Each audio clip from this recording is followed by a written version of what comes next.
তো গাইজ আজকে আমরা দেখতে দেখতে আবারও চলে আসলাম গ্রামে। আপনারা মনে করেন এত পরিমাণ মনে করেন ভালোবাসা দিয়েছেন আগের ভিডিওতে, গ্রামের ভিডিওতে, সেই ভালোবাসার টানে আবারও চলে আসলাম গ্রামে। তো গ্রাম হচ্ছে শিকড়, এখানে আপনাকে আসতে হবে, এখানকার মায়া, এখানকার পরিবেশ, এখানকার প্রকৃতি আপনাকে টেনে আনবে গাইজ। তো গাইজ আমরা চলে আসছি, আবারও আছি গ্রামে। তো আমরা এখন যাব আলুর খেতে যাব। তো আরেকবার গেছিলাম সরিষা খেতে, এবার যাব আলুর খেতে যাব।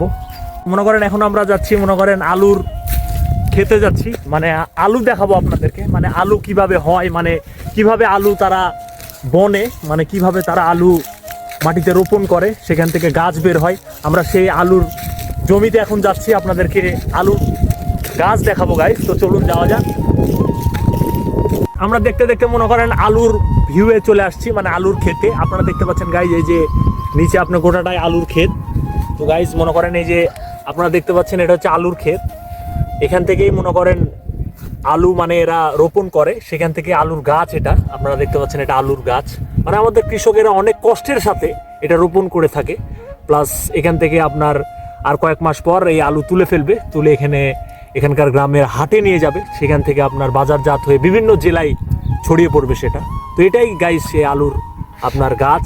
তো এখানে প্রচুর পরিমাণে আলু হয় আমাদের মোহনপুরে, রাজশাহী জেলার মোহনপুর উপজেলায় প্রচুর পরিমাণে আলু হয় গাইস। মানে এখানকার মানুষের প্রচুর পরিমাণে আলু হয় এই অঞ্চলে। মানে আমাদের উত্তরবঙ্গে সবচেয়ে বেশি পান চাষও হয় এই মোহনপুরে, এবং আলু চাষও হয়। মনে করেন আমরা এখন আমাকে দেখতে পাচ্ছেন যেখানে আমি মনে করেন পুরা মানে ক্ষেতের মাঝখানে আছি। আমার চতুর্দিকে আপনারা যা দেখতে পাচ্ছেন, শুধু আলু আর আলু গাইস। মানে এত পরিমাণ আলু এখানে চাষ করা হয় যেটা বলার বাইরে। প্রচুর পরিমাণে আলু এখানে চাষ করা হয়। মনে করেন আপনারা দেখতে পাচ্ছেন আশেপাশে সবই আলু। সরিষার সময় গাইস সরিষা হয়, আলুর সময় আলু হয়, এবং বিভিন্ন ফসল এখানে চাষ হয়ে থাকে। তো গাইস আপনারা গ্রামে আসতে হবে। গ্রামে না আসলে আপনারা যদি প্রকৃতির সাথে না মিশতে চান, তাহলে আপনারা জীবনকে উপভোগ করতে পারবেন না। অবশ্যই গ্রামে আসবেন, আমাদের কৃষককে ভালোবাসবেন। আসলে তাদেরকে দিয়েই আমাদের চালিকা শক্তি তৈরি হয়, তাদেরকে দিয়েই আমাদের দেশ এগিয়ে যায়। তো গাইজ আজকের ভিডিওটা এ পর্যন্তই।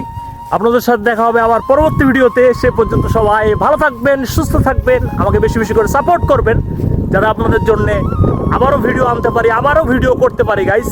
তো সে পর্যন্ত সবাই ভালো থাকবেন। আপনাদের সাথে দেখা হবে পরবর্তী ভিডিওতে। আসসালামু আলাইকুম গাইজ।